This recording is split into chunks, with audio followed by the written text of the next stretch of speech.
Genesis 18-19. Sodom and Gomorrah. The Lord appeared to Abraham near the great trees of Mamre, while he was sitting at the entrance to his tent in the heat of the day. Abraham looked up and saw 3 men standing nearby. When he saw them, he hurried from the entrance of his tent to meet them and bowed low to the ground. He said, "If I have found favor in your eyes, my Lord, do not pass your servant by. Let a little water be brought, and then you may all wash your feet and rest under this tree. Let me get you something to eat so you can be refreshed and then go on your way, now that you have come to your servant." "Very well," they answered. "Do as you say." So Abraham hurried into the tent to Sarah. "Quick," he said, "get 3 seahs of the finest flour and knead it, and bake some bread." Then he ran to the herd and selected a choice, tender calf, and gave it to a servant, who hurried to prepare it. He then brought some curds and milk, and the calf that had been prepared, and set these before them. While they ate, he stood near them under a tree. "Where is your wife Sarah?" they asked him. "There in the tent," he said. Then one of them said, "I will surely return to you about this time next year, and Sarah your wife will have a son." Now Sarah was listening at the entrance to the tent, which was behind him. Abraham and Sarah were already very old, and Sarah was past the age of childbearing. So Sarah laughed to herself as she thought, "After I am worn out and my Lord is old, will I now have this pleasure?" Then the Lord said to Abraham, "Why did Sarah laugh and say, 'Will I really have a child now that I am old?' Is anything too hard for the Lord? I will return to you at the appointed time next year, and Sarah will have a son." Sarah was afraid, so she lied and said, "I did not laugh." But he said, "Yes, you did laugh." When the men got up to leave, they looked down towards Sodom, and Abraham walked along with them to see them on their way. Then the Lord said, "Shall I hide from Abraham what I am about to do? Abraham will surely become a great and powerful nation, and all nations on earth will be blessed through him.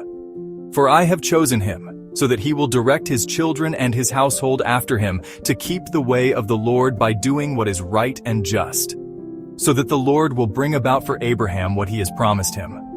Then the Lord said, "The outcry against Sodom and Gomorrah is so great and their sin so grievous that I will go down and see if what they have done is as bad as the outcry that has reached me. If not, I will know." The men turned away and went towards Sodom, but Abraham remained standing before the Lord. Then Abraham approached him and said, "Will you sweep away the righteous with the wicked? What if there are 50 righteous people in the city? Will you really sweep it away and not spare the place for the sake of the 50 righteous people in it? Far be it from you to do such a thing, to kill the righteous with the wicked, treating the righteous and the wicked alike. Far be it from you. Will not the judge of all the earth do right?" The Lord said, "If I find 50 righteous people in the city of Sodom, I will spare the whole place for their sake." Then Abraham spoke up again.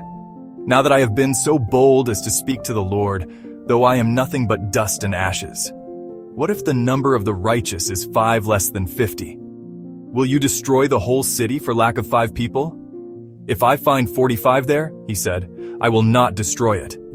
Once again he spoke to him, "What if only 40 are found there?"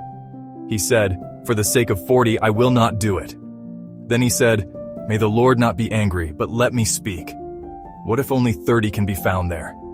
He answered, "I will not do it if I find 30 there." Abraham said, "Now that I have been so bold as to speak to the Lord, what if only 20 can be found there?" He said, "For the sake of 20, I will not destroy it." Then he said, "May the Lord not be angry, but let me speak just once more. What if only 10 can be found there?" He answered, "For the sake of 10, I will not destroy it." When the Lord had finished speaking with Abraham, he left, and Abraham returned home. The 2 angels arrived at Sodom in the evening, and Lot was sitting in the gateway of the city. When he saw them, he got up to meet them, and bowed down with his face to the ground. "My lords," he said, "please turn aside to your servant's house. You can wash your feet and spend the night and then go on your way early in the morning." "No," they answered, "we will spend the night in the square." But he insisted so strongly that they did go with him and entered his house. He prepared a meal for them, baking bread without yeast, and they ate. Before they had gone to bed, all the men from every part of the city of Sodom, both young and old, surrounded the house. They called to Lot, "Where are the men who came to you tonight? Bring them out to us so that we can have sex with them." Lot went outside to meet them and shut the door behind him and said, "No, my friends. Don't do this wicked thing. Look, I have 2 daughters who have never slept with a man. Let me bring them out to you, and you can do what you like with them. But don't do anything to these men, for they have come under the protection of my roof." "Get out of our way," they replied. "This fellow came here as a foreigner, and now he wants to play the judge. We'll treat you worse than them." They kept bringing pressure on Lot and moved forward to break down the door. But the men inside reached out and pulled Lot back into the house and shut the door. Then they struck the men who were at the door of the house, young and old, with blindness so that they could not find the door. The 2 men said to Lot, "Do you have anyone else here? Sons-in-law, sons or daughters, or anyone else in the city who belongs to you? Get them out of here, because we are going to destroy this place. The outcry to the Lord against its people is so great that he has sent us to destroy it." So Lot went out and spoke to his sons-in-law, who were pledged to marry his daughters. He said, "Hurry and get out of this place, because the Lord is about to destroy the city." But his sons-in-law thought he was joking. With the coming of dawn, the angels urged Lot, saying, "Hurry! Take your wife and your 2 daughters who are here, or you will be swept away when the city is punished." When he hesitated, the men grasped his hand and the hands of his wife and of his 2 daughters and led them safely out of the city, for the Lord was merciful to them. As soon as they had brought them out, one of them said, "Flee for your lives. Don't look back, and don't stop anywhere in the plain. Flee to the mountains, or you will be swept away." But Lot said to them, "No, my lords, please. Your servant has found favor in your eyes, and you have shown great kindness to me in sparing my life. But I can't flee to the mountains. This disaster will overtake me, and I'll die. Look, here is a town near enough to run to, and it is small. Let me flee to it. It is very small, isn't it? Then my life will be spared." He said to him, "Very well, I will grant this request too. I will not overthrow the town you speak of. But flee there quickly, because I cannot do anything until you reach it." That is why the town was called Zoar. By the time Lot reached Zoar, the sun had risen over the land. Then the Lord rained down burning sulfur on Sodom and Gomorrah from the Lord out of the heavens.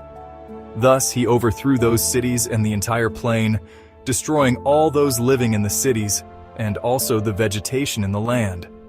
But Lot's wife looked back, and she became a pillar of salt. Early the next morning, Abraham got up and returned to the place where he had stood before the Lord.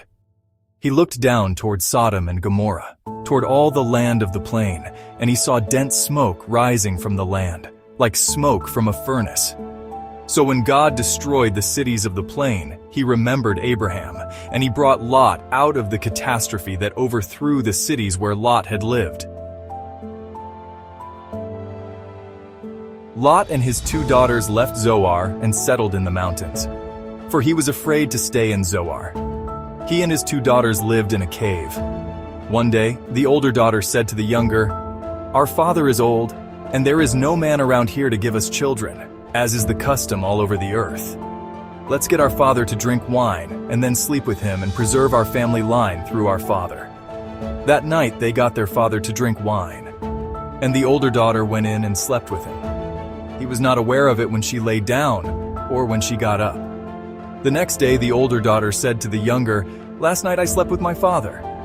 Let's get him to drink wine again tonight, and you go in and sleep with him so we can preserve our family line through our father." So they got their father to drink wine that night also, and the younger daughter went in and slept with him. Again, he was not aware of it when she lay down or when she got up. So both of Lot's daughters became pregnant by their father. The older daughter had a son, and she named him Moab. He is the father of the Moabites of today. The younger daughter also had a son, and she named him Ben-Ami. He is the father of the Ammonites of today. Amen.